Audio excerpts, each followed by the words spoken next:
Pai dos irmãos, graças a Deus por tudo que Deus tem feito em nossas vidas. Hoje, nossa lição de número 7, e o nosso tema é política e corrupção na perspectiva cristã. Irmãos, nós estamos vivendo um problema muito grande no nosso país através da corrupção. Nós não acreditamos mais em político ou na política, né?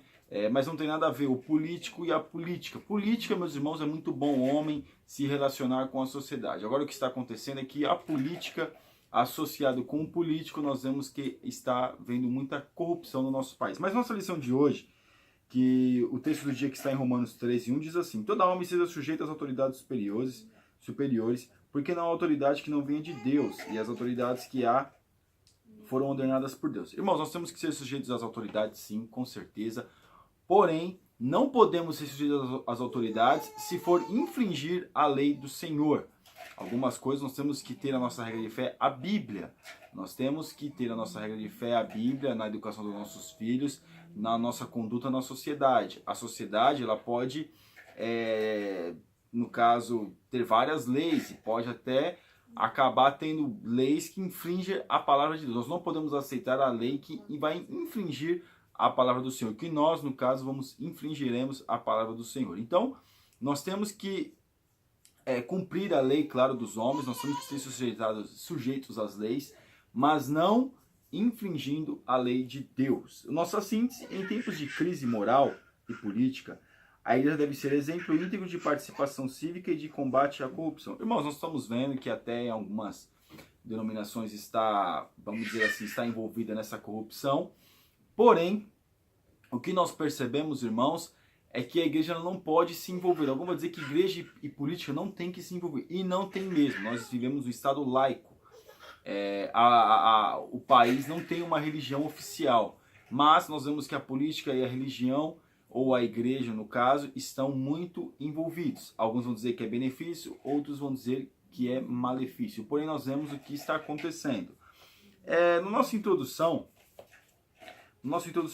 nosso texto bíblico, que está em Romanos, capítulo 13, do versículo 1 ao 7, diz assim: toda alma esteja sujeita às autoridades superiores, porque não há autoridade que não venha de Deus, e as autoridades que a foram ordenadas por Deus. Toda autoridade é sujeita, meus irmãos, foi ordenada a permissão de Deus. O povo escolhe, mas quem permite que a pessoa tome posse é o próprio Deus. Por isso, quem resiste à autoridade resiste à ordenação de Deus, e os que resistem atrarão sobre si mesmos a condenação. Claro, não prejudicando nossas vidas com a presença de Deus.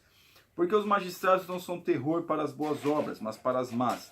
Queres tu, pois, não temer a autoridade? Faz o bem e terás louvor dela. Irmãos, nós temos que ter a nossa conduta de cidadãos na nossa forma civil de viver e cumprindo as ordenanças das autoridades. Nós reclamamos, murmuramos acerca de algumas delas que são abusivas, porém, infelizmente, nós temos que segui-las, mesmo que às vezes for abusivas. Porque ele é ministro de Deus para teu bem. Mas se fizeres o mal, teme, pois não traz debalde a espada, porque é ministro de Deus e vingador para castigar o que faz o mal. Portanto, é necessário que ele esteja sujeito não somente pelo castigo, mas também pela consciência. Por esta razão também, pagais tributos, porque eles são ministros de Deus, atendendo sempre a isto mesmo. Portanto, dai a cada um o que deveis, a quem tributo, tributo, a quem imposto, imposto, a quem temor e a quem honra, honra. Então, nós temos que dar honra, nós temos que dar total respeito às autoridades constituídas. Mas aqui no tópico 1, política governamental e corrupção. Política governamental. Na esfera pública, a política refere-se à forma como os governantes administram e tomam as melhores decisões para a nação, estado ou município. Então nós vamos ver que os políticos eles têm que fazer o bem para o povo. A política do homem para com Deus ou para com o povo é administrar as coisas que Deus colocou na terra para que nós possamos viver bem. Claro, Deus constituiu líderes. E aqui nós vemos que essa é a política governamental. Constituiu líderes para que possa administrar o povo, a conduta do povo, aprovar leis, mostrar para o povo algumas questões. Por isso que Deus sempre constituiu líderes e juízes, e pela petição do povo acabou constituindo um rei em Israel. Mas nós vemos, irmãos, que é isso. A política é para que possa governar o povo de Deus, tudo aquilo que Deus criou para nós. Infelizmente, repetir, a política sempre está agora associada à corrupção. Mas no tópico 2, o mal da corrupção. Infelizmente, Nem todos aqueles que ocupam cargos públicos estão preocupados com a sociedade e o interesse coletivo. Então, meus irmãos, nós sabemos, com certeza, isso é claro, poucos, eu vou dizer todos, mas na minoria da minoria dos políticos querem chegar ao poder se preocupando com o povo, se preocupando com a massa. Não, eles querem chegar à política para poder ver o seu lado. Depois que entrou lá, é alguma coisa ou outra para o povo, bem mirradinho, o resto é o seu lado. Essa é a história do nosso país. Muitos países não trabalham assim, porque o político não tem tantos benefícios como nós temos aqui no nosso Brasil. No nosso Brasil, infelizmente, a classe política está terrível. Então nós vemos que as pessoas brincam por cargos, luta, investe 300, 400 milhões numa campanha para a presidência para poder ganhar um salário de 15 ou 16 mil, se eu não me engano, por mês. Claro, não vai precisar pagar estadia, nada disso, tudo vamos dizer assim, a pessoa ganha aquele salário só para guardar no banco, porque o resto quem dá é todo o Estado que dá para o presidente. Porém, nós vemos que na questão do deputado estadual, deputado federal, para o vereador, para o governador, para o senador, para o prefeito, nós vemos que tem verba de gabinete, verba de não sei o que, é muita coisa. E ao contar de tudo isso, que eles ganham várias verbas, várias coisas, e ainda assim existe a corrupção. Então, hoje, nós vemos que está mais do que claro que alguém vai dizer até na linguagem popular, o político não quer largar o osso, não quer dar oportunidade para outros se eleger. Tem deputados que ficam 16 anos lá, porque o deputado não é que nem o prefeito, que pode só 2 mandatos. Antigamente era só um. Então, meus irmãos, resumindo essa questão, nós vemos que o político em si, na sua maioria, e a minoria que se preocupa, mas a grande maioria não se preocupa com o povo, chega lá para poder fazer o quê? Fazer a sua vida, fazer a sua carreira, fazer as suas coisas, abençoar não, envolver a sua família e sair de lá bem, como quem diz, trabalhar 4 anos para poder viver o resto da vida sem trabalhar. Muitos, infelizmente, depois continuam trabalhando, continuam se reelegendo, mas a questão, meus irmãos, é essa. O político não está preocupado com o povo. Pelo menos essa é a nossa visão hoje do nosso Brasil. Como eu disse, a minoria da minoria é uma margem bem pequena que se preocupa com o bem-estar do povo. Porque no mais, meus irmãos, não está. Essa é a verdade. O tópico 2, a separação entre Estado e Igreja. A reflexão a respeito da participação adequada do crente na esfera política inicia com o correto entendimento sobre a relação entre Estado e Igreja. Irmãos, a Igreja ela tem sim, vamos dizer assim, uma isenção de imposto pelo fato de ser igreja, porém isso não dá o direito de o Estado mandar na igreja. A igreja tem que ser independente do Estado. Independente não no sentido de querer defraudar as leis do Estado, não é isso. Independente, meus irmãos, é que muitas coisas que não cabe nós falarmos, mas o Estado é Estado, a igreja é a igreja. Entre César e Deus. Há uma passagem bíblica em particular que serve como diretriz hermenêutica do pensamento cristão acerca do relacionamento entre cristão e Estado. Dez, pois, a César o que é de César e a Deus o que é de Deus. Aqui, Jesus, quando falou para Pedro, vai lá e pesca, tem que pagar os impostos, vai lá e pesca e tal. Um starter, ele achou na boca do peixe lá e falou, paga o imposto meu e o seu. Então, o crente tem que pagar impostos sim. Se você tem uma empresa, você tem que pagar impostos sim da sua empresa. Nós não podemos defraudar o Estado, mas nós temos aquela mentalidade. Mas eles roubam tanto, por que eu não posso de repente sonegar alguma coisa, sonegar uma conta de luz, sonegar uma água, fazer uma ligação direta na conta de luz, fazer uma ligação direta da internet? Por que eu não posso fazer isso, já que o Estado ele me rouba tanto? Essa é a visão do brasileiro, meus irmãos. Isso não é questão que não é todos, mas esse é o pensamento. Então nós vemos que Jesus ele fala que daí a César quer dizer, nós temos que pagar os nossos impostos, nós temos que fazer a nossa parte. É claro que direitos só tem direitos para quem não trabalha, para quem não corre atrás. Nós vemos que o trabalhador em si, ele não tem poucos direitos. Mas nós vemos aqui, meus irmãos, nós temos que pagar os nossos impostos sim, sem defraudar, sem jeitinho. Nós temos que pagar, não adianta chegar na hora do imposto de renda, querer arrumar um monte de recibo para poder defraudar o imposto de renda. Você tem que ser crente, primeira coisa, servo de Deus, cidadão, e fazer aquilo que tem que ser feito, aquilo que Jesus mandou fazer. Jesus não deu nenhum jeitinho, ele foi e pagou aquilo que deveria ser pago. Soberania divina sobre o Estado. Na perspectiva cristã, a autoridade dos governantes provém de Deus. Ele é a fonte do poder de onde os governantes retiram a sua legitimidade para governar. Por isso, a recomendação bíblica para nos sujeitarmos à autoridade humana por amor ao Senhor. Então, meus irmãos, nós temos que sujeitar por amor a Deus. Primeiro, claro, o amor a Deus. E aí nós sujeitamos a nossa vida civil, sujeitamos a nossa vida perante as autoridades constituídas. Claro, muitas coisas são abusivas. Aquilo que não for da Bíblia, que for contra a família, nós temos que ser contra. Ah, mas o Estado, ele aprovou e nós temos que também que aceitar, porque as autoridades constituídas são de Deus. Nem sempre nós temos que, Deus permite, porque o povo, a Bíblia tem que, a palavra de Deus vai ser, vai acontecer, as coisas vão se cumprir. Porém, não cabe a nós, de repente, ter certas coisas que nós sabemos que não pode fazer. Mas o Estado liberou, então a igreja tem que liberar também, o crente também tem que liberar. Não é assim. Nós temos que ser, meus irmãos, vamos dizer assim, crentes inteligentes, saber até onde nós podemos ir, o que nós podemos fazer. E aqui, portanto, o governo e a igreja, apesar de terem jurisdições distintas, partilham da obrigação de promover o bem daqueles que são feitos à imagem de Deus. Então, tanto o Estado como a igreja tem que promover o bem da família. A família tem que ser abençoada, a família tem que ser tratada, a família tem que ser atendida, porque o foco da questão aí é nós vivemos bem entre as nossas famílias. A família tem que ter dignidade para poder se sobressair. As pessoas têm que conseguir sobressair. O cidadão em si, ele tem que conseguir viver bem, ter educação, ter segurança, ter saúde, ter várias coisas que, como nós pagamos impostos, nós temos que também ter o retorno desses impostos. Infelizmente, nós não vemos. Mas aqui, a igreja também tem que promover esse bem-estar do povo, de nós civis, na sociedade. Soberania divina sobre o Estado. Aqui nós já falamos.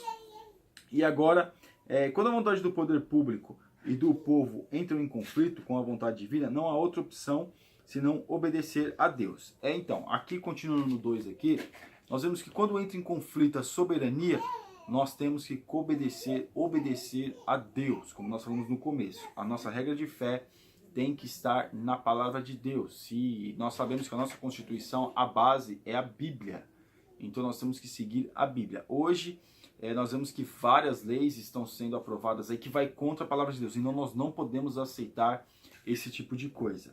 Estado laico não ateu. Aqui nós já falamos, o Estado do Brasil, ele não é um Estado ateu, ele é um Estado laico, ou seja, ele não tem uma religião definida, como muitos países têm. Quando nós falamos Estado, falamos país. Como muitos países têm, algum país é muçulmano, então tem países que adotam uma religião oficial. O Brasil, ele não tem uma religião oficial, então nós vivemos no Estado laico, nós acreditamos em Deus, é um país que acredita em Deus, não é um país ateu, porque nós vemos que vários símbolos cristãos que estão querendo tirar do Palácio do Planalto, de várias esferas públicas, de vários órgãos públicos, não vou conseguir, porque nós somos um Estado que acreditamos em Deus. Nós vamos a cruz lá, mas a cruz é católica, mas é um Estado cristão. Quando fala cristão, meus irmãos, acaba abrangendo católicos e evangélicos, não tem distinção, porque nós somos cristãos, acreditamos em Deus. Então, quando você vê a Bíblia, alguma coisa dessa natureza num órgão público, isso indica que esse órgão público, este país, ele acredita em Deus. Tem um pense aqui, a lealdade ao reino de César é condicional, mas a lealdade ao reino de Deus é absoluta. Então, é condicional por quê? Porque não é tudo que César, no caso aqui, nós estamos falando do Antigo Testamento, não é tudo que César determina que nós temos que fazer. Nós vemos a igreja perseguida, você, no caso da igreja perseguida, você ave César, ou seja, salve César, ou que você é o quê? Você é cristão? For cristão, você vai morrer. Então as pessoas negavam a Jesus. Nesse caso, nós não podemos, quando for para negar a palavra de Deus, nós não podemos, meus irmãos, aceitar a questão do Estado, a questão das leis do nosso país. Não, agora se nós vemos que dá para conviver, no caso aqui, nós não podemos negar a palavra de Deus. Se a palavra de Deus diz que é pecado e que é abominação, para nós a abominação é pecado. Ah, mas o Estado aprovou? Para nós continua sendo abominação e pecado. Então, nós temos que fazer a nossa parte, pagar nossos impostos, fazer a nossa parte como pessoa civil. O 3. Como o cristão deve lidar com a política e a corrupção, adotando uma postura adequada sobre a política. Não há nada de errado com a participação política dos cristãos. Enquanto cidadãos, os crentes também têm direitos e responsabilidades na cidade dos homens. Irmãos, é muito relativa a questão que muitos não aceitam o cristão na política. Porque sempre diz, vai chegar lá, vai se corromper, e não sei o quê.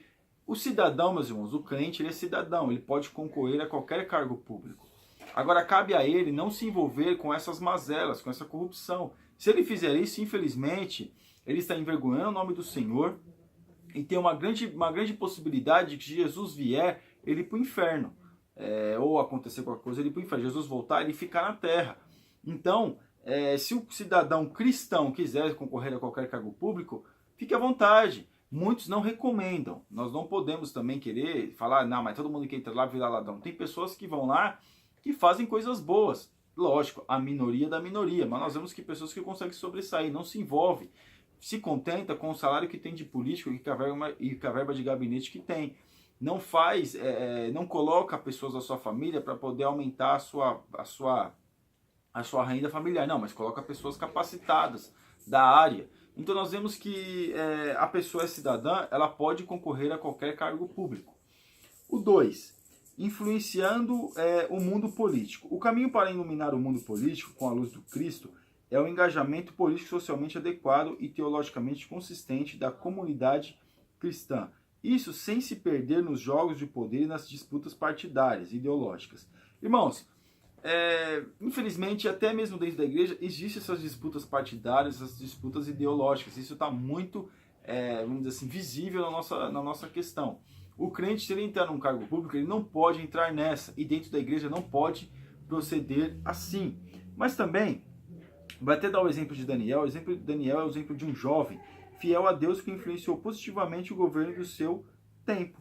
Daniel era um governante, foi um dos governantes da Babilônia. E nós vemos que com tudo aquilo que estava acontecendo, mesmo o rei colocando ele lá num lugar de destaque, ele não se deixou influenciar. E ele continuou sendo fiel a Deus até o fim. E ele nunca, meus irmãos, almejou o poder. Porque quando nós vemos que ele decifrou as letras lá, quando já os médios e os persas estavam invadindo, o rei lá colocou as taças lá para o povo beber, teve aquela mão misteriosa. Ele foi, você vai ter um lugar, não, eu não quero nada. Então nós vemos que Daniel, ele fez a parte dele, com certeza, ajudando o povo. E também o 3, corrupção e o 7º mandamento. Para contrariar o 7º mandamento, a corrupção é severamente condenada aos olhos de Deus. Irmãos, a corrupção, quando vem corrupção, infelizmente, o político, quando ele não faz a sua parte na sociedade, ele é o que mata, ele é o que rouba, ele é o que estupra, ele é o que, vamos dizer assim, acaba prejudicando a sociedade. Ele faz tudo isso por quê? Porque ele pode melhorar, ele pode fazer melhor. Claro, assaltos, assassinatos vão sempre acontecer. Ele tortura as pessoas, também vai acontecer. De repente a pessoa precisar de um plano médico, de alguma consulta, de alguma emergência e não conseguir. Mas ele, meus irmãos, segundo alguns dizem, é o que mais pratica essas coisas. Por quê? Porque ele pode fazer diferente. Ele pode melhorar a educação para as pessoas serem mais inteligentes no sentido de ter uma condição, uma formação acadêmica melhor, de ter algo melhor. Nós vemos países que investem na educação, são países de primeiro mundo. O Brasil não é país de primeiro mundo porque não investe na educação. Parece que os nossos políticos querem que nós fiquemos dessa mesma forma, para nós não requerermos os nossos direitos. Então nós vemos que o político ele pode melhorar a educação, pode melhorar a segurança. País de primeiro mundo, a segurança é muito boa, mas nos Estados Unidos também existe tudo isso e tal, aquela coisa. Mas tem outros países que o índice de assassinato, de roubo é mínimo.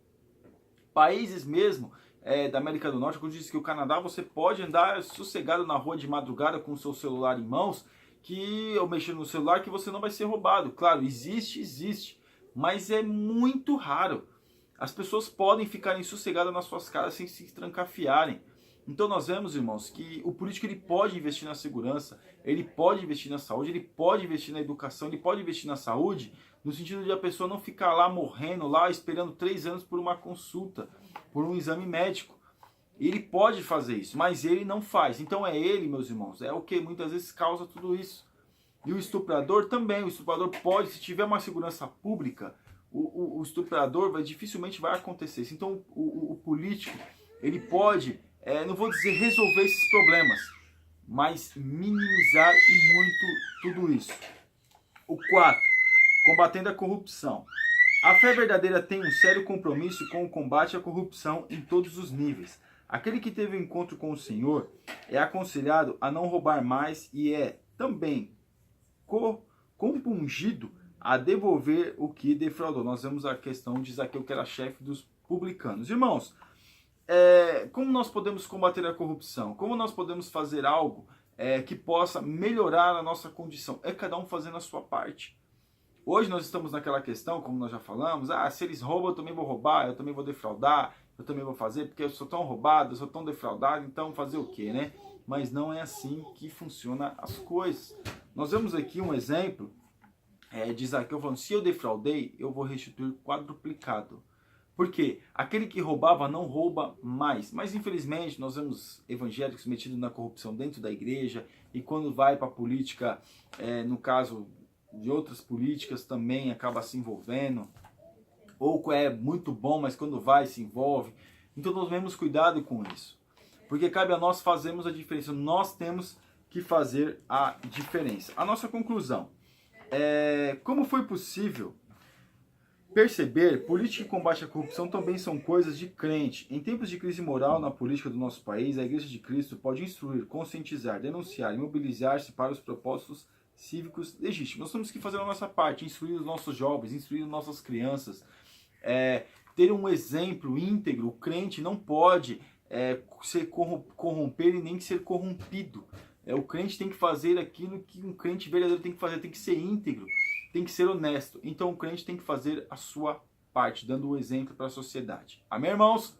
Que Deus abençoe os irmãos. Você ainda que não está no nosso canal, está convidadíssimo a assinar. Que Deus te abençoe em nome de Jesus.